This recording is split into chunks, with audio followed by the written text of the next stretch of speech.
you can't fix things that you can't name. And it's really difficult to be able to talk about a lot of the issues that, we discuss, like wanting our children to grow up in a world better than the one that we're in. Well, like, how do we expect kids to actually be able to do that unless they know what's happening in the world and the things that have happened before? And welcome, ladies and gentlemen, boys and girls, guys, gals, and non-binary pals to another episode of All the Above, the show that gives you an unstandardized take on education. I'm Jeffrey Garrett, one of your co-hosts, and I've been a middle and high school principal and a high school social studies teacher. And as always, I'm joined by... What up, family? It's Manuel, your favorite teacher's favorite teacher. I'm a high school history teacher here in the Los Angeles area. This is year 18 in the classroom for me, and this here, of course, is All the Above, your home for news and analysis of all matters pertaining to our world of education.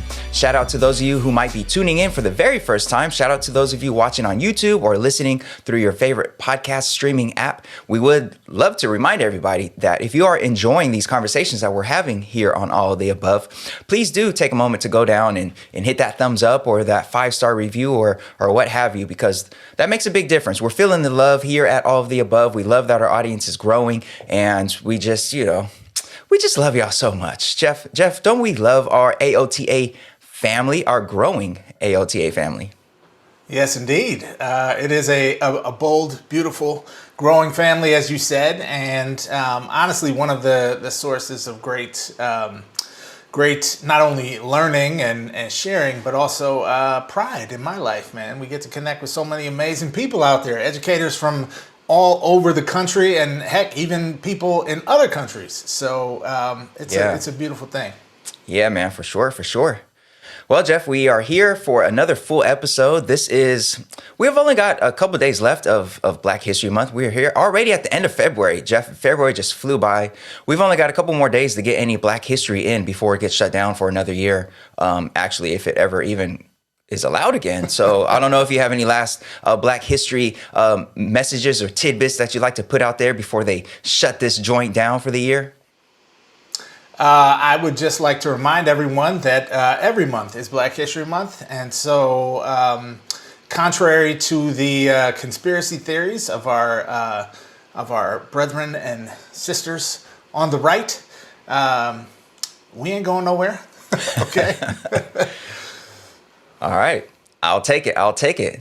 Good stuff, Jeff. We have a super dope guest in the house today. And, I know folks who listen to us or watch us every week know that, we've had 2 passing periods in a row. And part of that was because we're trying to schedule around this super dope guest and, of course, the holidays and such that occurred during February. So, Jeff, we are here now, and our super dope guest is in the house. Who do we have for this episode today? Well, Manuel, we got a good one for everybody today, as usual, and I'm very excited to have on today's guest. We have none other than Liz Kleinrock. Those of you out there in the socials, on the Twitters and the Instas and all of that, might recognize her by her handle, which is Teach and Transform. But she is author of a recent book, Start Here, Start Now, A Guide to Antibias and Antiracist Work in Your School. So she's going to talk to us a bit about her book. She's also well known for a TED Talk she gave about how to talk to elementary age students about difficult subjects. Really someone who's been a powerful voice on these issues nationally, Manuel. I think someone that a lot of educators have looked to for some guidance around how to navigate bringing issues around race, class, gender, identity, oppression into the classroom, and doing so in responsible, ethical ways, and especially doing so now in the context of this, this right-wing backlash we're experiencing towards our public schools. So it is both timely and I think a really rich, fascinating conversation we're going to have with Liz Kleinrock. So stick around, folks. You definitely don't want to miss it. Yeah, for sure. All right, folks, but next up on our agenda is going to be our Do Now. We're going to take a look at some news and headlines in the world of education. All right, stay tuned.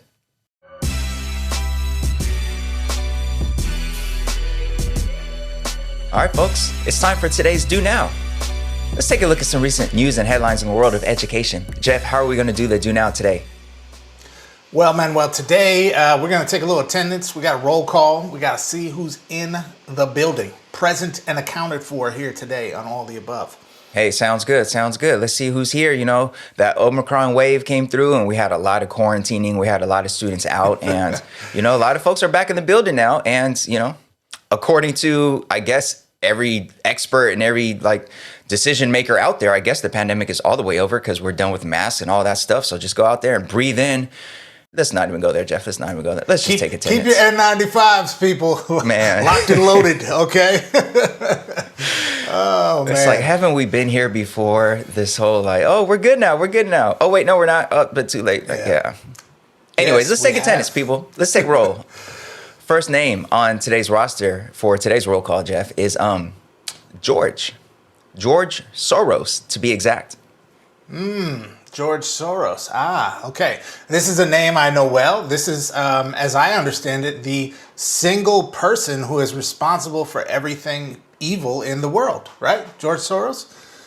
Yeah, there are those who would claim that, yes, there is this one man behind the scenes doing all this crazy lefty stuff to destroy the world. I just wish there was some historic precedent for these type of ideas, that there's some type of secretive group behind the scenes secretly ushering in a new world order, may or may not have any ties to any particular religious faith or background. But in any case, yeah, George Soros.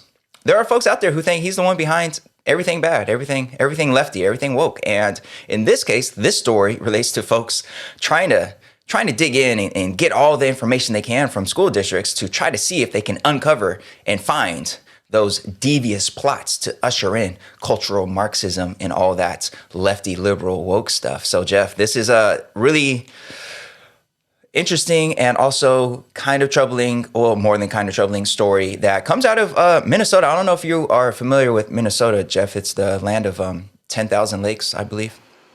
Somewhere you in the are correct, sir.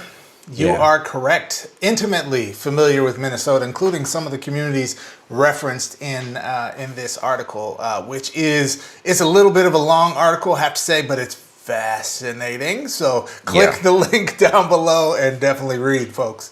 Yeah, definitely. It's a long read, but it is a fascinating read. And let's just dig right into it. All right. So this comes to us by way of some reporting by Beth Hawkins for the 74 Million. And she reports that there are anxious leaders of small school districts across Minnesota who are currently being inundated with public records requests seeking millions of documents with information on everything from their school's COVID protocols to classroom materials to names of teachers and the buildings where they work, even requests for text messages that mention race or social emotional services of any kind.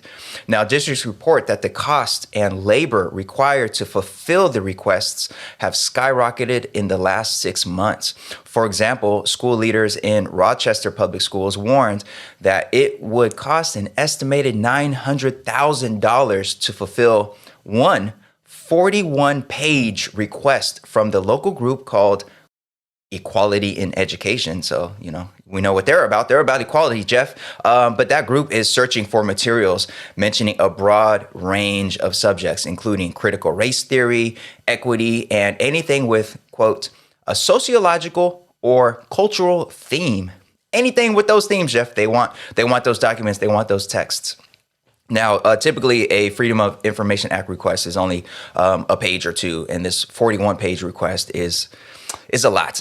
So this scenario is playing out across the country as groups who often are loose organizations of people initially angered by their school's responses to COVID-19. These groups are coalescing around topics related to race, history, the LGBTQ plus community, and anti-Semitism. They are looking at how any of that stuff is taught. And in many cases, there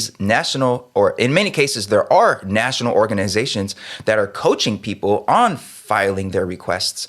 One such group is called Parents Defending Education, and it's a national nonprofit that describes itself as a group that's investigating efforts meant to, quote, impose toxic new curriculums and to force our kids into divisive identity groups based on race, ethnicity, religion, and gender. Now, their own website says that they have extensive experience filing public records requests, and they ask for folks to contact them for tips and ideas that they've used or that could be helpful for getting documents. And Jeff, man, they are calling for folks across the country to file these Freedom of Information Act requests to their school boards, to their districts, and get anything from teacher text messages to curriculums and lesson plans, of course, and anything that has any reference to race or gender or any of this stuff, Jeff. It's are they going to find George Soros at the bottom of all that stuff, Jeff? Are they going to uncover this devious plot here? Maybe it won't be George Soros. Maybe it will be Hillary Clinton in the basement of a pizza shop with George Soros Might be. and Barack Obama. I think that's what it will be. So of course I'm laughing because there's a layer of this that is just so stupid it's funny. Okay, and it's important to laugh and it's important to recognize actually this is extremely dangerous. Okay, what we are seeing here, Manuel, from my estimation at least, is the kind of next phase of two very important, very existential threat sort of things that are taking place in America right now. One is an outright war on just the institution of public education. Okay, for many years we've seen the escalation of that war on the kind of devaluing of the teaching profession and of educating more generally, the expansion of charter schools and the kind of market share competition, privatization front, and that work continues, right? But now we're seeing this sort of intellectual war against public education as an institution that is fundamentally, or at least should be fundamentally, grounded not only in the teaching of truth, but also in what we've talked about before on the show, Manuel. It's like this sort of core values of school. And we certainly don't always live up to the core values of school, but I think we're all pretty much aware of like what the basics are, right? Which is like everyone belongs here. It doesn't matter where you're from. It doesn't matter how much money you have. It doesn't matter your gender, your race, your language. Like you have a right to an education, and the school has a responsibility to provide that education in a way that is actually like meaningful and accessible to you and your advancement and the service of your community, right? And that's what these folks are waging war against, in my view. Okay, the other piece of this here, Manuel, is really a sort of attack against school as a bedrock institution in a democratic society, and I mean democratic with the small d, right? So we're seeing the abuse of, the weaponization of what should be a very important law, Freedom of Information Act, right? And these requests should be a very important part of ensuring transparency and ethical, good service of government to the community it serves. Instead, what we're seeing is folks just burying the state in paperwork that's useless and dumb and not going to reveal anything of any substantive nature on the issues that these folks care about, but is potentially going to reveal things that could just be embarrassing, right, to the district in one form or another, or to individuals within the district in one form or another. So this is really a sort of frontal assault on the institution of public school that concerns me deeply, Manuel. And I think there is, this is bringing me back also to our earlier conversations in this movement around how we should respond to the accusations of so-called CRT being taught in schools. And I maintain we erred grievously in this fight by saying that CRT isn't taught in schools, right? That it's just something that's taught in law schools or this sort of thing. When the reality is critical race theory is a good idea, a good, framework to use to understand the world. And even though in the legal school sense, it's not necessarily being taught in schools for the most part in that way, the kind of ripple effects of that type of critical lens on the law is absolutely being taught in schools all over the country, or certainly being taught in places where they have any kind of even basically culturally and historically responsive education, or honest education taking place. And so this is like, instead of fighting fire with fire, we were like, oh no, there's no fire. We're just back away. There is no fire. And now there's even more fire, and and we're stuck, right? And so I'm deeply concerned about this, Manuel. It is, this is, I think the term they use in politics, I hope I'm getting this right, for this is like, it's astroturf, right? It's not actually grassroots. This is like billionaire right-wing folks funding this made-up concern about parental rights and, transparency and CRT and creating these boogeymans. But this stuff is being paid for by the wealthiest, most powerful right-wing interests in this country. And it's a shame that our districts are suffering under this right now. Yeah, that's all facts. And we love facts here on All of the Above. And it is a shame. It's definitely a shame. I guess there's a lot to say here. One thought that I have is just my concern for the folks at these small districts who are dealing with these requests, because we've spoken on the show several times over the last few months about just how difficult it is to work in education right now, certainly in the classroom, but even above and beyond the classroom, administrators and even district folks. And this is just another thing that could drive people out, because why even bother? Why even deal with this? This one is particularly tricky because we are talking about transparency here, and it's hard to argue against that, right? What are you going to do? Make it harder to file Freedom of Information Act requests because they're coming in with BS motives. You don't want to make it harder to file these because a lot of times you need that for just causes, and you don't want to make it more expensive to file these because, again, a lot of times these requests are for correct and just moral purposes. In this case, they're not. But this lever, this tool here, we wouldn't want to restrict it. And as a classroom teacher, I, like every other teacher out there, part of me worries about my name popping up somewhere. I mean, my name actually has popped up plenty of times already, thanks to my involvement in the ethnic studies curriculum in California. But just most teachers just want to do the best they can for their students, and they don't want to deal with crazy folks, trolls online, and folks slamming them on Facebook and this and that, whatever. And some of these requests are asking for teacher names and what buildings they work in. That's scary stuff. And we just spent well over a year in some school districts. It was a full year of online learning, a full remote learning. And to claim that parents need transparency, to make that claim that they don't know what's being taught in these schools, that secrets are being held and we got to uncover it, after you just had unprecedented access to your child's teacher and their lessons and all that they've done over the course of this pandemic, you could literally sit there with your child and hear everything the teacher was saying and everything the teacher was doing for all those months. And nothing came up that showed any remarkably scandalous stuff that these teachers are trying to indoctrinate our students with. It just didn't happen. So miss me with the we need transparency, because you've had so much transparency for so long. We haven't found anything. And the folks behind this know that there's nothing there. There's nothing sinister there. Yes, there are teachers in schools and in districts in states that are rightfully helping students interrogate race and racism and the history of it in the United States, and rightfully helping students understand gender differences and understand things that help create and hopefully help lead us towards a more humanizing world where we see each other as equals. Yes, that's happening, of course. So the argument that we need these requests to uncover it is just silly to me. And to your point, yes, this isn't so much about proving that CRT isn't happening. The conversation needs to be about the importance of things like CRT. That's just one example.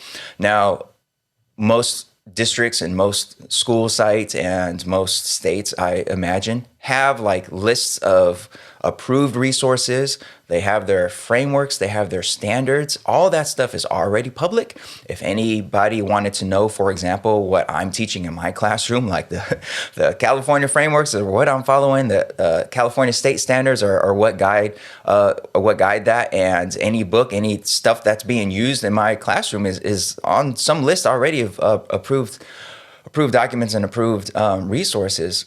So again, this isn't really about people not actually knowing what's happening in the classroom. This is about intimidation. This is about tearing apart our school systems as they exist now, bombarding them with requests that are too expensive to monitor, to handle, that take too much person power to handle, and it's just meant to clog up the system. And it's another, I'll use the word attack. I don't like using aggressive warlike language around this, because we're talking about schools here at the end of the day. We're talking about students in class and trying to build a better society. But yes, this is an attack on public schools, and another approach towards trying to dismantle public education as we know it.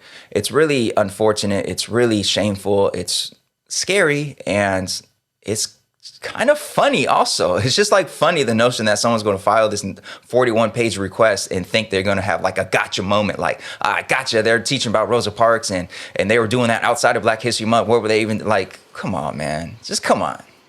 Yeah. No, I'm so glad you said that, Manuel, because I think there's kind of two fronts in some ways to what the consequence of these frivolous Freedom of Information Act requests are, right? There's the burying the district in paperwork part of it, right? Which is expensive, which is, likely to embarrass the district in one form or another, right? So it's, you took 2 years to fulfill it. Or, you didn't actually give us everything. You only give us 50,000 documents, not 55,000 documents. What are you trying to hide, right?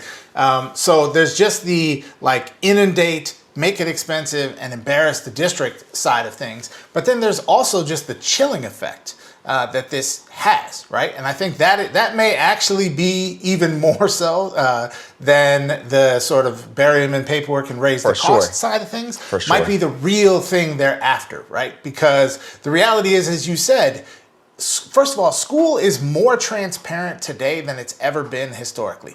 I don't know what the reality is in most small rural districts in Minnesota. A few of them were referenced in this article. I don't know what kind of infrastructure, a district with 600 total kids has in terms of a online learning management system, for example, right?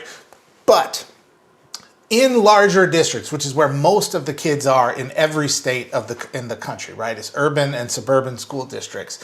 They have infrastructure. I can be here in California. I can log in and see how a family member is doing in school anywhere in the country, as long as I have the password, right? And I can see, here's what the assignments are that the teacher has submitted. Here's the score, and I could certainly be enabled with at least a high level of understanding of what's the content in this course. And I can get in touch with the teacher through the learning management system or send an email, easily, right? This is radically more transparent than school was, say, 20, 30 years ago, or when we were in, elementary school, and you literally physically had to go to the school to ask what was happening, right? And you got just a paper report card in the mail with some numbers on it, every couple months, right? So I'm not saying education's perfect.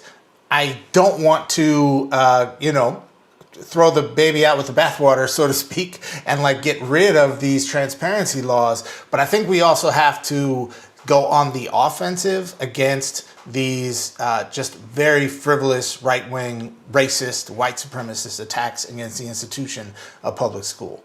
And so I think we have to be out front saying these things are frivolous. They are trying to make it expensive and, raise costs and undermine the ability of public schools to function and have trust in the community. Here's what we are doing. Here's our curriculum. We stand by, the teaching of race and social emotional learning and honest U.S. history, because not to do so is a form of violent psychological warfare against our children, and we will not do that as ethical educators. And we need to be not timid about this. These people have harm behind their intent here.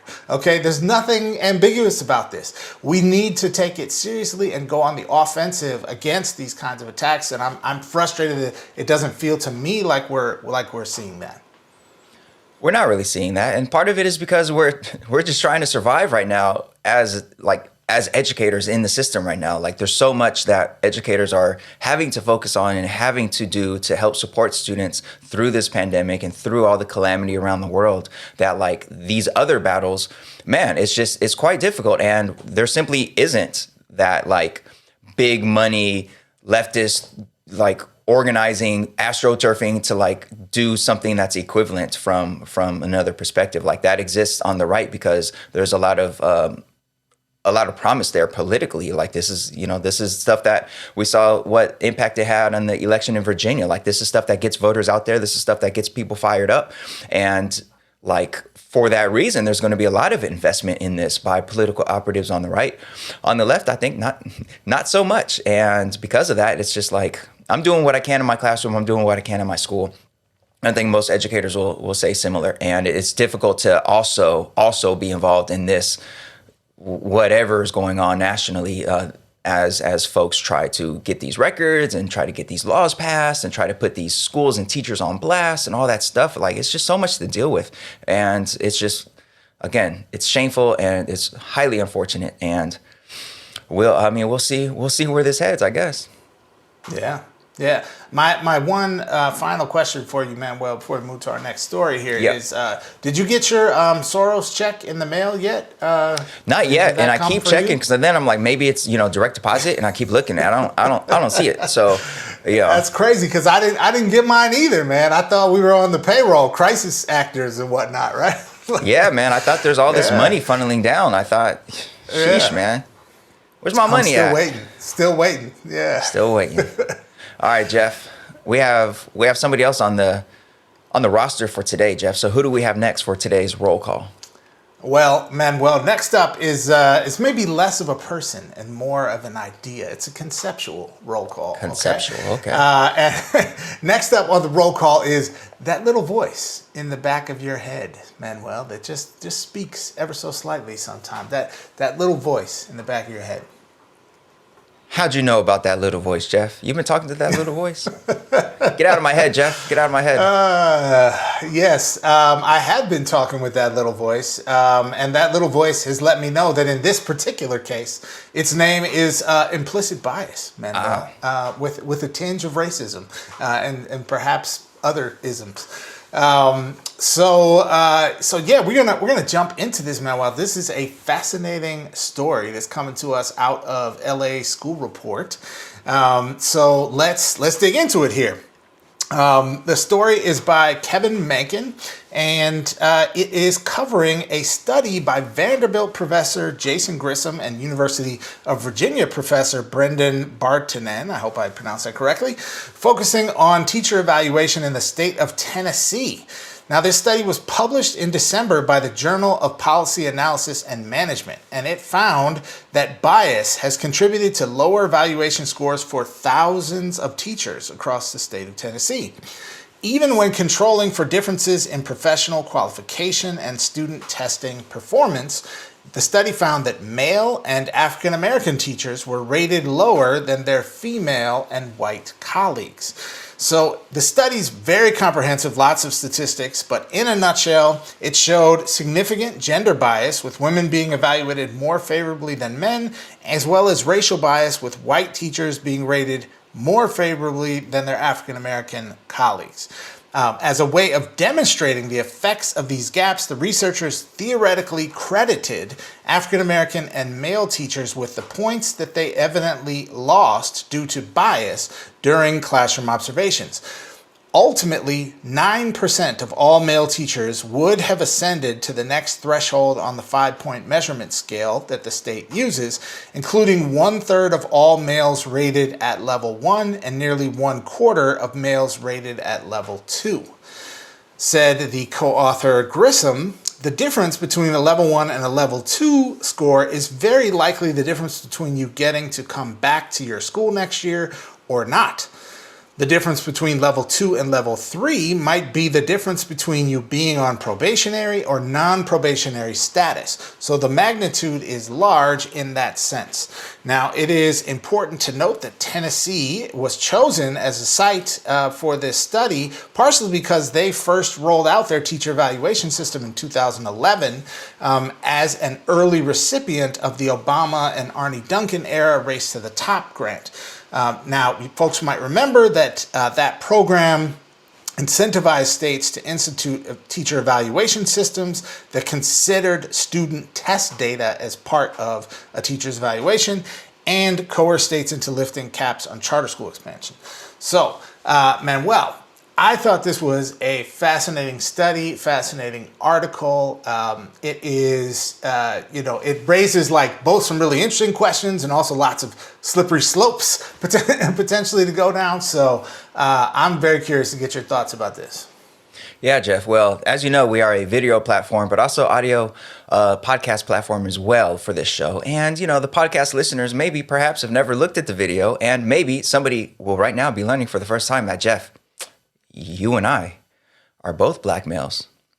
Hope we didn't lose. You don't say. hope we didn't lose any listeners in that. I'm just kidding. Shocker. So yeah, for this story, obviously, I'm thinking about myself and my evaluations that I've had and what role implicit bias may have played. And ever since my first year in the classroom, it was clear and obvious to me. And so many others have said it over the years as well. But it was so obvious to me that oftentimes black males get looked at and positioned as sort of the more disciplined classroom management types, the ones that can handle some of the more, or quote unquote, handle some of the more challenging students. And I remember some of the first feedback I was getting from my administrators during my first year were about how well I was handling my classes, considering the kids that I had in there. One administrator in particular said, wow, you're doing really great in period, I think it was period 3 or something, especially considering how many gang members are in there. Yes, that's exactly what the administrator said. So I bring that all up to say that in this article, when they were diving into what are some possible explanations for why black male teachers particularly were rated lower, even though they try to control for all these variations between different classes and different schools, they said at the end of the day, it tends to be that the male teachers in general and black male teachers specifically tend to have classes that are more specifically filled with students who perhaps were more challenging the year before, more challenging for other teachers, and that could very well play a role in what the administrator observes when they walk in there. So even though they try to, factor all that stuff out, it's still there, and it still plays a role. But then so does the general implicit bias, going back to the roll call. It still plays, the implicit bias still obviously plays a general role here.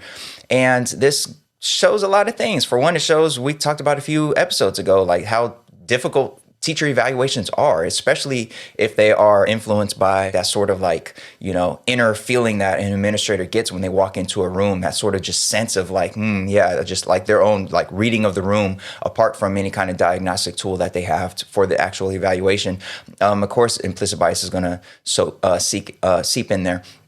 We're talking about a school system that has historically marginalized black students in particular, black male students, and black female students for sure. And there's no reason to think that wouldn't also creep up into evaluations of staff within the school system. This study did point out that this is worse in areas where there are fewer black teachers. So if you're that one or two black teachers at that school site, that gap is even worse versus folks who are at school sites that have a lot more black teachers. So I think that all has it shows a lot about how the system, generally speaking, views and positions black folks within the education system. So it's not just our students who are feeling the effects of being counted out or having lower expectations placed on them and being viewed as not quote unquote good students. That extends to staff as well, to teachers as well, in some kind of way. And this study points out that in many ways, we're talking about the difference between being a level 1 and a level 2, which might be the difference between you even having a job the next year versus you being booted out. That's a big difference. And we're talking folks who ostensibly enter the profession to do their best to help students out. And a lot of times, I know in my own personal case, I've always been the one who like voluntarily took on the most challenging students because I felt like they weren't being served necessarily in other classrooms. So I wanted that challenge. And I can only assume some of these teachers who are rated lower are teachers who also wanted that challenge. And of course, research shows that that's one cause of burnout amongst teachers of color, is the fact that they go in with such passion for serving their own community. And a lot of times they get burnt out in these different ways. And this is just one example of how that comes back to bite us in the booty when we try to do hard and go above and beyond and get that low score as a result. So yeah, I don't know. What are your thoughts, Jeff?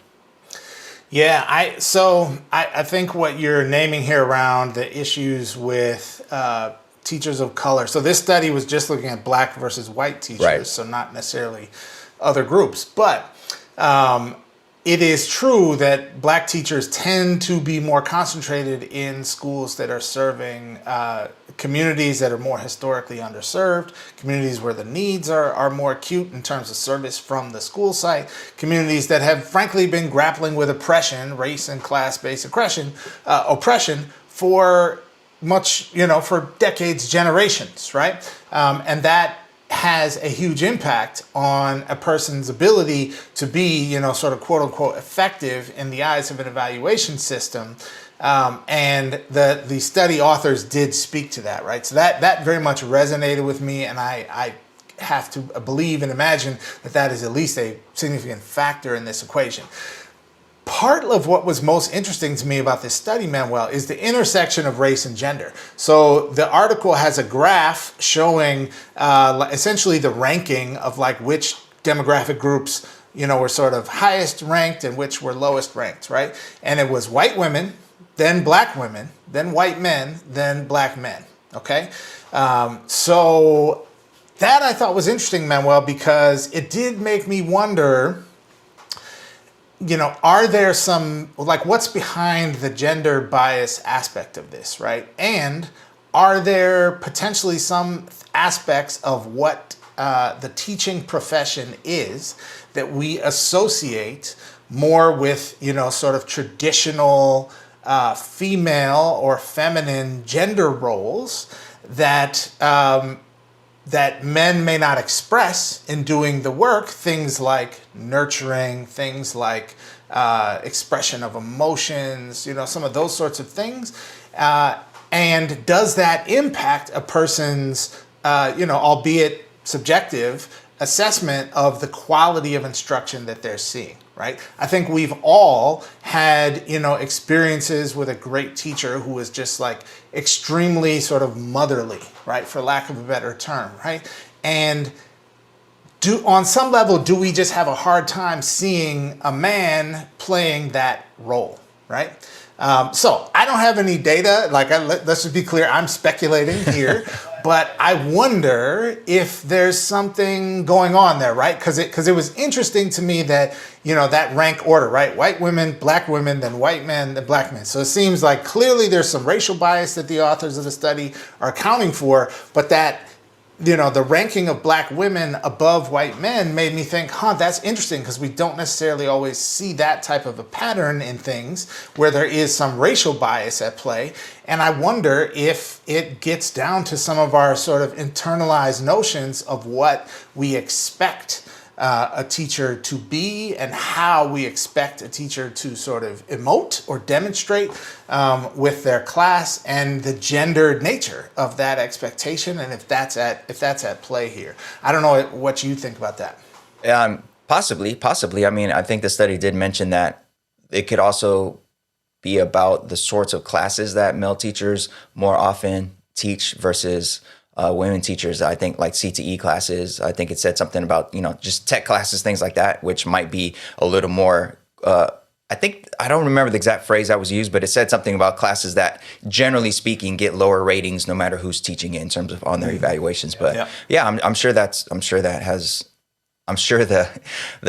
historic gender roles that are put upon teachers and the teaching profession, I'm sure that has something to do with it. Yeah, so I don't know. I mean, I'm sure there's something there. And for folks listening or watching, scroll below this video or this audio, and we'll have the link to the story right there. And you could read the study for yourself or read the story about the study and see what your thoughts are about these evaluations and the different forms of bias that have been popping up. So read through that and let us know your thoughts. But that about does it for today's Do Now. Up next will be our seminar with our super dope guest, Liz Kleinrock.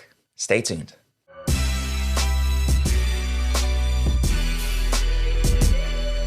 Hey folks, thanks so much for tuning in to All the Above. We really appreciate you. And as you know, All the Above is a small operation. It's just me and just Manuel, that's it. We have no sponsorships, which means we are totally dependent on our amazing audience to help support the show.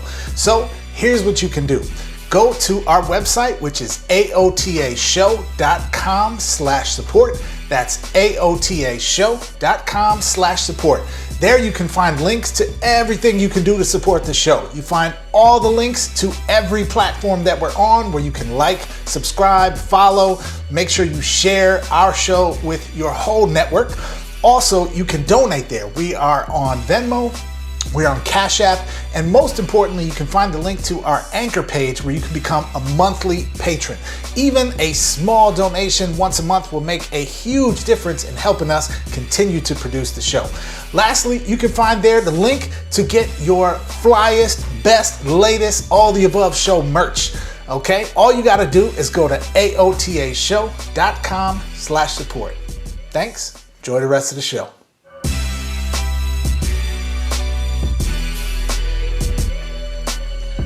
All right, folks, welcome to today's seminar. We are thrilled and excited to have you here with us today. And we have a fantastic guest who is joining us all the way from the other side of the country in Washington, D.C.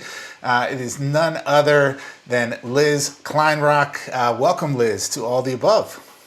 Thank you so much for having me. I'm very excited to be here today.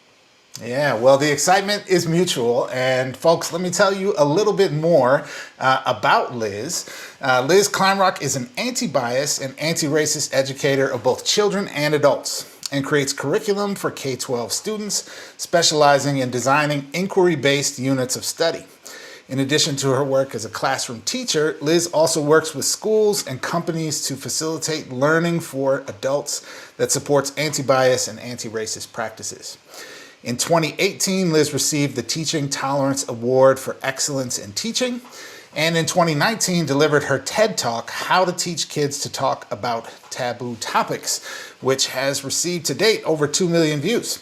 In the spring of 2021, Liz released her first book, Start Here, Start Now, a guide to anti-bias and anti-racist work in your school community with Heinemann Publishing, and is excited to announce the publication of 2 upcoming picture books with HarperCollins. She currently teaches and resides in Washington, D.C. with her partner and 2 wonderful bunnies. Once again, welcome, Liz, and I'm going to kick it over to Manuel for our first question. Yeah, Liz Kleinrock in the building. Thank you so much for joining us here on All of the Above. And actually, shout out to Heinemann, because we want to ask you about your book. And I'm realizing that we recently had Lorena Herman on the show, and her book, Textured Teaching, was through Heinemann. And we also had Carla España and Luz Yadira Herrera, whose book, In Comunidad, was also through Heinemann.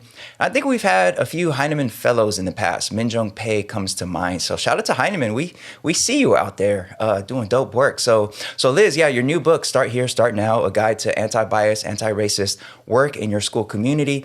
You start off talking about fear and how a lot of teachers have either experienced or been motivated by fear when it comes to anti-bias and anti-racist work. And we're wondering if you could talk to us a little bit about that, about the role that fear has played perhaps in our progress or lack of progress in helping students have learning experiences that allow for anti-bias, anti-racist classrooms and schools, and what can we do perhaps at scale to address the fear or the role that fear plays in all of this work? Yeah, thank you so much for that question.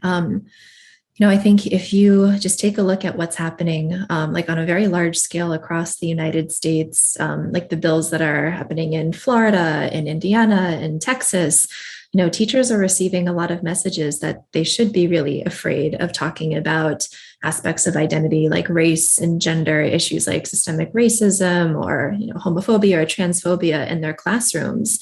And to me, it makes sense. There are teachers who are really afraid to lose their jobs. They're afraid of getting harassed or doxxed online, that people are going to literally storm into their classrooms like in an angry mob. And I've shared in a lot of those experiences before, perhaps less in person, but certainly a lot of it online. And it's really, really challenging because I think oftentimes teachers are set up for failure when we think about the individual things that teachers are asked to do in order to combat really big systemic issues. So a lot of the time, the solution doesn't really seem to match what the actual problem is. I think a lot about the role that school culture and leadership can play in trying to ease some educators' fears in doing this work in their classrooms. Because while I think a lot of schools are, especially after like the rise in visibility of Black Lives Matter and like the spring and summer of 2020, schools have made some really big sweeping promises and gestures about what they want to try to tackle when it comes to school curriculum.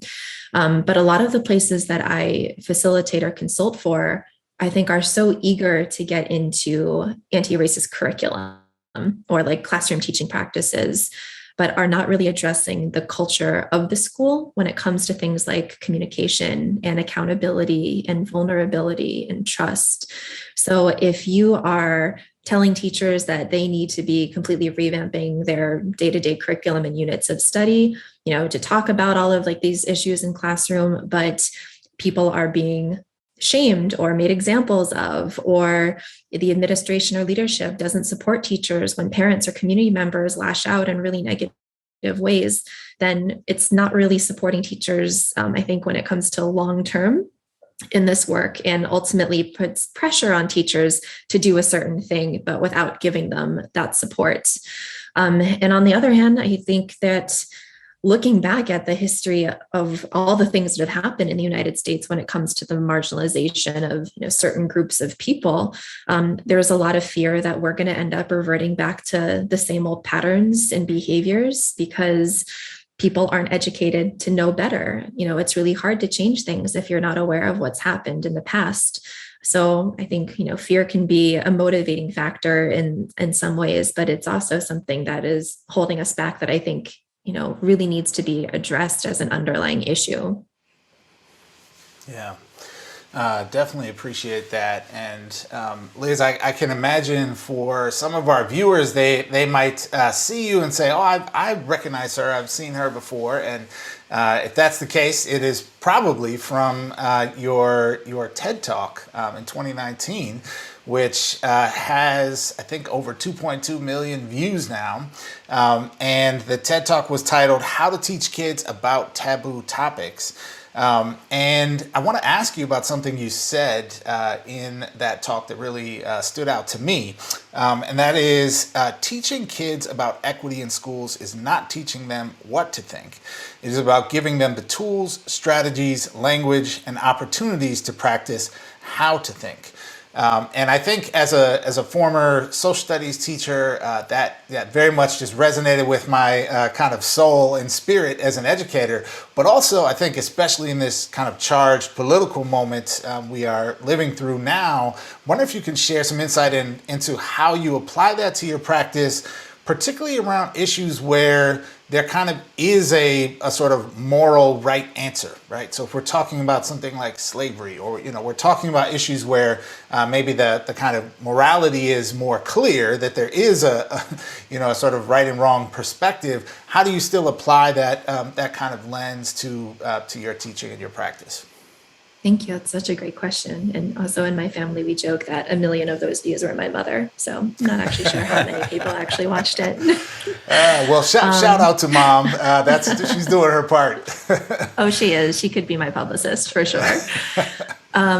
It's such a great question. And I know that's often a fear and like a reality for many teachers, that when we look at really like right wing, like conservative media targeting teachers in schools that are trying to engage in this work, oftentimes the accusation is you're indoctrinating students, like you are just, resorting to the trope that kids are just empty vessels that need to be filled up, and you are just putting all of your biases, your political agenda onto children. And unfortunately, I'm sure there are some teachers out there who are doing that across the political spectrum.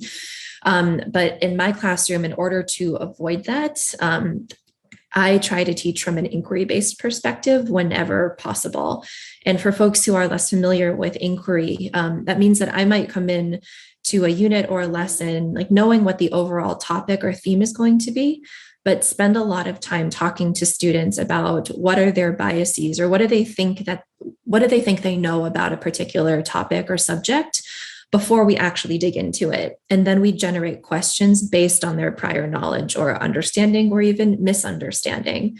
So that way, if someone were to come into my classroom and say, why are you talking about segregation or like queer rights with your kids, I can point to the questions that they have generated themselves and remind them that it's actually more of my role to act as a facilitator in this situation rather than the person who's just going to deliver knowledge to all children. But about your question, when there seems to be a morally right or wrong answer, what does that look like? I personally think it's okay to give kids the space and create the space for them to make mistakes, to talk about like all of their prior understandings or assumptions about something, and really give them the opportunity to facilitate and dialogue across lines of difference, because I do think that is a skill that is kind of being ignored and suppressed in a lot of places. Like, for example, last year during Derek Chauvin's trial, knowing that I had a lot of students who had been impacted by police in really negative ways, and that I also had students in class who had police officers as family members, or kids who, say they want to be police officers when they grow up. How do we have that sort of balanced discussion when it's clear that there's an enormous amount of racism into the way that our criminal justice system works? And so in that case, I gave my students a number of different prompts, and through this platform called Pear Deck, which I really love, allows students to be interactive through slides that are shared, allow them to place dots on a spectrum of agree to disagree. And then we opened it up for discussion of where did you put your dot and why? And so that allowed kids to be able to talk and articulate their own feelings and, their own experiences of why they felt a certain way, and for other students to listen to them openly and authentically. And then we have conversations at the end of, hey, are you now leaving this lesson or a conversation feeling or thinking differently than you did when you entered it? I also think that we have to do a lot of foundational work in giving kids the context and language for a lot of, the topics around oppression and discrimination. Right now, we are seeing some really inappropriate comparisons between people who have to wear masks in public places with, marginalized people like Jewish people, the Romani people, disabled folks, queer folks during the Holocaust, and how incredibly offensive that is. So clearly some folks have never really been educated about the Holocaust and what oppression actually is and what that looks like and feels like. And I think with especially young students, there are really important moments where they can develop those foundational understandings, so they're actually able to, dialogue with one another when it's a moral issue of injustice. Wonderful, wonderful. And, on our show, at the end, we have a segment that we call Class Dismissed. And that's where we shout out folks doing wonderful things in the world of education. And I don't know if Jeff remembers, but one of the first episodes, either episode 1 or 2, maybe episode 3, you were actually the topic of our Class Dismissed, because at that time, oh my gosh. Yeah, there was a big, viral story of you teaching young children about consent. And we just thought it was so dope and so amazing how you were able to, teach these little kiddos about consent without it being, sexually inappropriate or whatever for young children. And Jeff, do you remember that? It's so funny, Manuel, because I remember the story, but I didn't put two and two together that was that was Liz that was the teacher. So thanks for digging through the crates on that one, Manuel. No, I remember. I remember because every time I've seen her name since then, I'm like, oh yeah, that's her.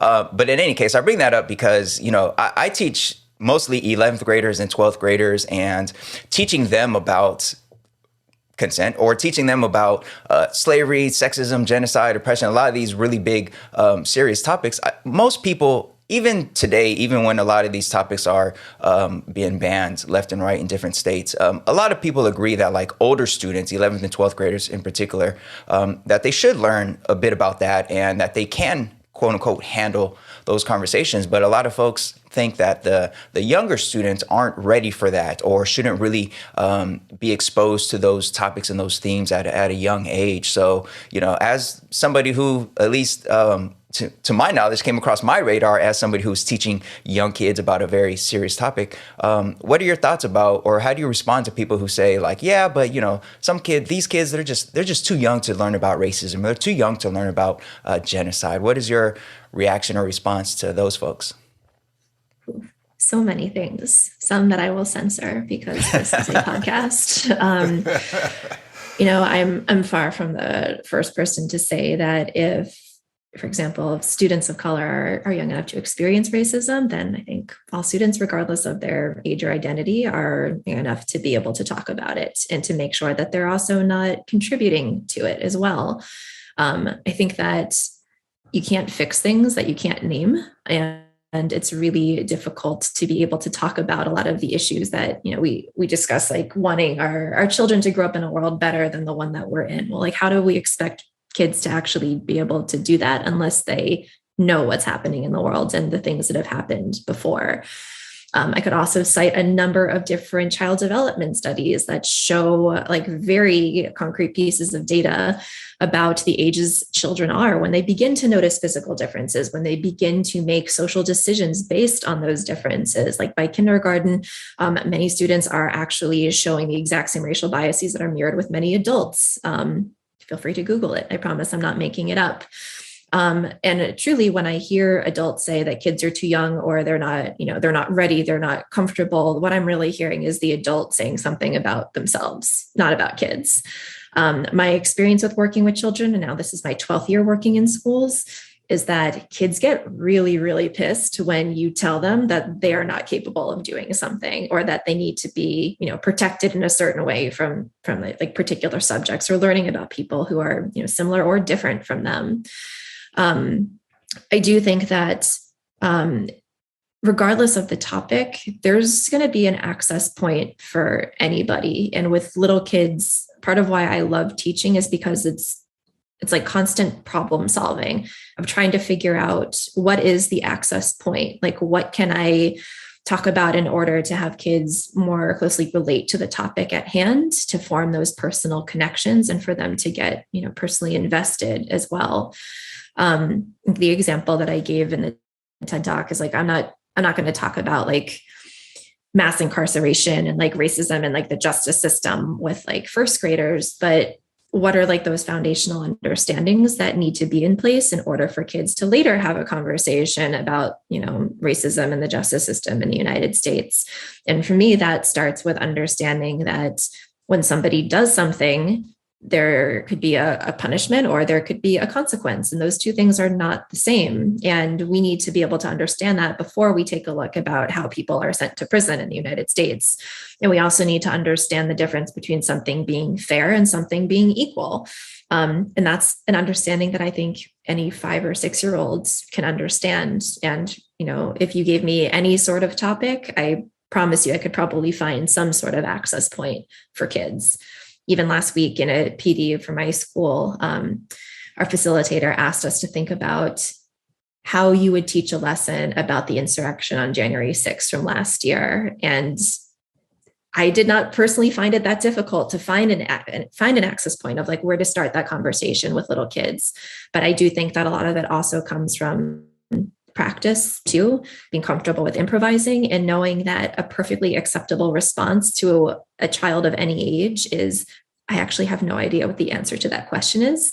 Let's figure it out together. not to feel that pressure that you have to be able to predict everything or to be able to respond to every single thing that a kid says. Yeah, I very much appreciate that point. And you're kind of taking me back to my own journey as an educator when I realized it was okay to not have the answer to every question, and how liberating actually it was to kind of arrive at that point.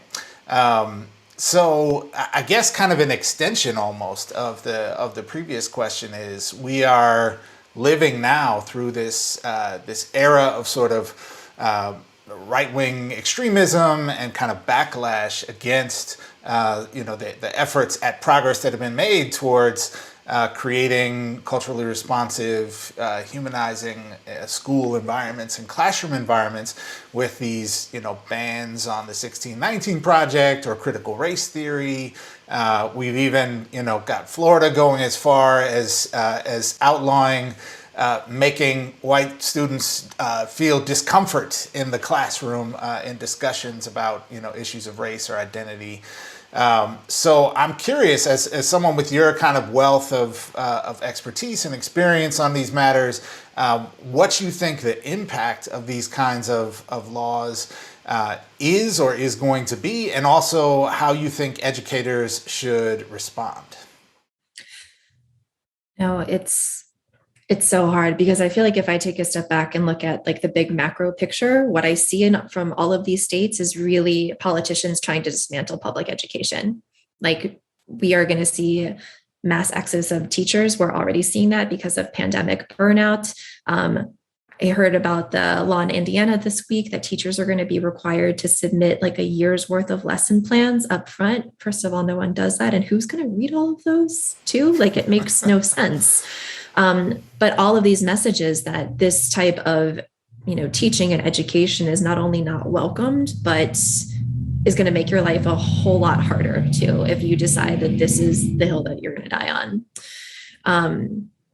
It's funny though, because I talked to some of my students, my fourth graders, on Friday this past week, since we're talking about Black History Month, and we were looking at some quotes from Carter G. Woodson, who was the founder of Negro History Week. And one of his quotes talked about how Black history is so often like erased and ignored in textbooks and in classrooms, and that he, said that quote almost 100 years ago, and that it's still so true to this day.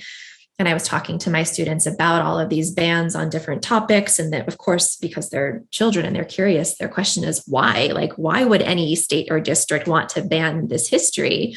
And when I talked specifically about the comfort of white children, my white students were so angry, which was really remarkable to see. One of them even said, I feel insulted as like a white kid, because like, who are these people to say that I can't handle this, or that I shouldn't know about this, or I don't want to know about this? And he was echoed by a number of other white students who were equally as irate about it, and really just kept repeating, how are we supposed to be able to avoid certain problems and fix things if we don't have any idea about what's happened before? I'm truly not sure what the consequences of these laws will be. And unfortunately, I wish I had a more hopeful prediction. But being here in DC and just seeing how successful Youngkin was in his bid for the governorship in Virginia, and clearly the Republican Party has seen a lot of success in being able to elect their candidates based on this type of fear. I think that this is going to be far from over. Unfortunately, I think it's going to get a lot worse before it gets better. Yeah. Sorry, that's really depressing. Yeah. I mean, we wish you had the answer. We were really hoping for the answer to all this, because yes, we too are depressed and we too are worried about where this is all going to end up. But, we're in this together, and one way or another, we are going to do right by our students, and hopefully we'll get through this and have that humanizing school experience or school space environment for all kids down the line. But yeah, it is some tough times ahead for sure. And, going back to your book, your book, Start Here, Start Now, you share a bit about your own experience being born in South Korea and being adopted by a white presenting Jewish family here in the United States, and just growing up and navigating the complexities of identity and identity politics here in the United States. And you share a bit about having to do that on your own at times. And we're wondering if you could talk to us about the ongoing impact that your own journey through your own identity has had on your work today, and for schools that are hoping to help students not have the same experience as yours in terms of having to navigate that on their own. Like, what should schools be doing to support students with that in that regard? Yeah, that's a great question. I think all of the intersections of my identity, being adopted, being East Asian, Korean, Asian American, queer, it's quite a mouthful, but I've thought a lot about the parts of myself that, were really celebrated and like valued in school compared to the parts that I was, really proud of and really loved about myself. And unfortunately, there wasn't always very much overlap. I think we tend to affirm and value the parts of our students that tend to be the most privileged in a way that, mirrors whatever a lot of people think like a model student should look like. Because it's the parts of myself like being, neurotypical and cisgender and like able-bodied that, allowed me to, I think, have a fairly like successful experience in school growing up. And oftentimes left me like really grasping for the language to describe who I was, who I am, how I was feeling, the things that I was going through, or when people, made not so nice comments about any part of my identity, not really knowing how to respond to that either. So I think a lot about the work that I do with kids, a lot of it is just like, how do we talk about similarities and differences in a way that fosters pride in who our kids are, and also helps them develop language to ask questions respectfully rather than jumping to very like judgmental language or just making assumptions about others. A few years ago, I was really lucky to actually hear Dr. Beverly Daniel Tatum speak in LA. And something that has always stayed with me from her talk was this idea of moving from representation to affirmation. Because I think if you look through like a lot of school or classroom libraries, especially these days, you might see like a more diverse representation of identity and story, but we have to think about instead how identities are being affirmed rather than just, are they there? Like if you have a ton of books on what you might think is like Black history, but every single one of them is about slavery and it's about segregation and like racism, really things that are more of like white history than Black history, then what messages are you sending to your students of all racial identities about Black history and Black identity? Like if there isn't that balance of, power and beauty and culture and resistance, then you're still biased in what you're presenting to your kids. So I think ultimately getting to know your students, not just the beginning of the year, because I think a lot of teachers are just really focused on community and identity in the first like couple of weeks of school, but how do you revisit those themes throughout the year? How do you provide opportunities for your students to reflect on their own growth as humans? And how can we really try to affirm students based on how they want to be seen rather than our assumptions of them? Yeah, I very much appreciate that response, Liz. And earlier this week, I was in some conversation with Goldie Muhammad, who was talking about her sort of upcoming book. I hope I'm not spilling any big secrets here, but it's going to be focusing on joy and the cultivation of joy in the classroom, with the lens on culturally and historically responsive education. And it's just such a critical part that I think you named that's often missing from what we do, right? Like we might include the slavery and the Holocaust and things, right? The sort of wrongs of history, but not include the strength, the joy, the resistance, the perseverance, the culture, the genius of marginalized groups. And so that really hits home for sure. Last quick question I want to ask you, Liz, before we let you go. In preparing for the show, was looking around online for bios to use for you, and I noticed something very interesting about all of the bios of you that I could find on the internet. They all seem to end with the fact that you live with two bunnies. So, any shout out you want to give to the two bunnies here before we wrap? I would, but they're so mean. Oh no. Okay, so I have two bunnies. One, her name is Epiphany. She was actually rescued from the South LA animal shelter. I think she's honestly just like deeply traumatized, and that is why she hates people so much.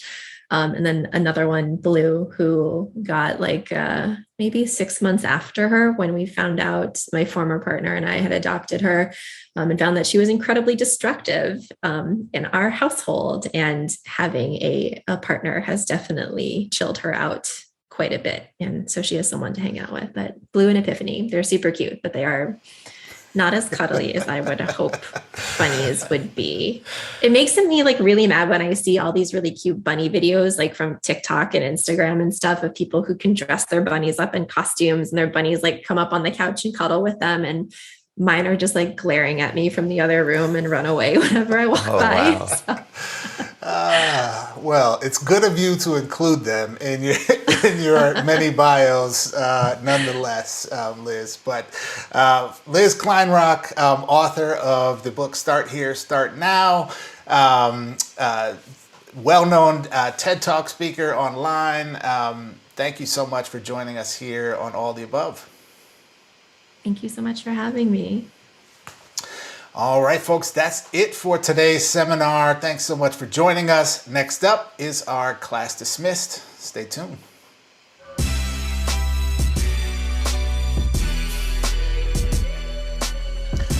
All right, folks, we've reached that time in our episode where we like to pause for a moment, zoom out, give some flowers and some respect and shout outs to folks doing great things in the world of education. It's our class dismissed. Manuel, who we got today? All right, Jeff, today we have a third grader. This is super cute.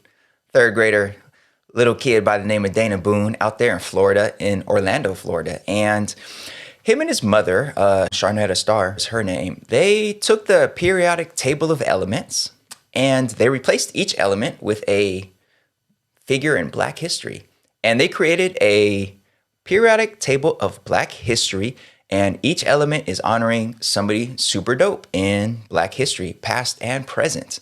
And they took this to their school, and now it's hanging up in his elementary school in Orlando. So if you're watching the video version of this, you could see it right now. It's pretty dope, it looks really cool the way he put it together. And also, obviously, symbolically, it's very dope. And this kid, Dana said, quote, "I wanted to represent our Black culture, and I wanted to represent all the amazing people through this project." And his mother said that she's hoping that students and teachers will learn more about people who have contributed to the success of Black culture and the history and all the things that Black folks have contributed to this nation. So, Jeff, this is in Florida. This is a little third grader putting up this really cool visual representation of the brilliance and excellence of Black folks in the United States. And I don't know how we got it up there before the Stop Woke Act came out, because I'm pretty sure this is critical race theory. I'm pretty sure this third grader is a cultural Marxist. But despite the fact that this stuff is being banned and all that in Florida, this kid said, you know what, I'm going to put it up anyways because I'm dope and these people are dope. So we thought it was a cool way to end Black History Month by shouting out this third grader out there in Florida. Yeah, I love it, Manuel. As a former chemistry nerd myself, I appreciate anything carrying forth the spirit of the periodic table of the elements. But also, I was, as I was looking through the picture, I was trying to zoom in and see, the kind of range of figures that little Dana had included, and I was happy to see there was kind of a, really one of my favorite things about Black History Month, Manuel, is how we get to kind of like expand our considerations of the fullness of Black people and Black figures throughout history. So you had, scientists, engineers, politicians, artists, historical, great orators, right? Famous people, less, sort of famous people. So I love the kind of range of it. And I think it's great to see a young man like this. experiencing, both the giving of sort of a gift in this to his school and his classmates, but also, the kind of receiving of a warm reception and being able to share that with the school. So I love it. Props to you, Dana. Great job. And, here's to wonderful things to come in your educational future as well. Absolutely, for sure. All right, folks, that about does it for this episode of All of the Above. We hope you enjoyed it, and please consider giving us that 5-star review and that thumbs up, and writing a little review if you have a moment to do that, because those go a long way. All right, we hope you enjoyed the episode, and we will see you next week with another edition of All of the Above. We love y'all. See you next time.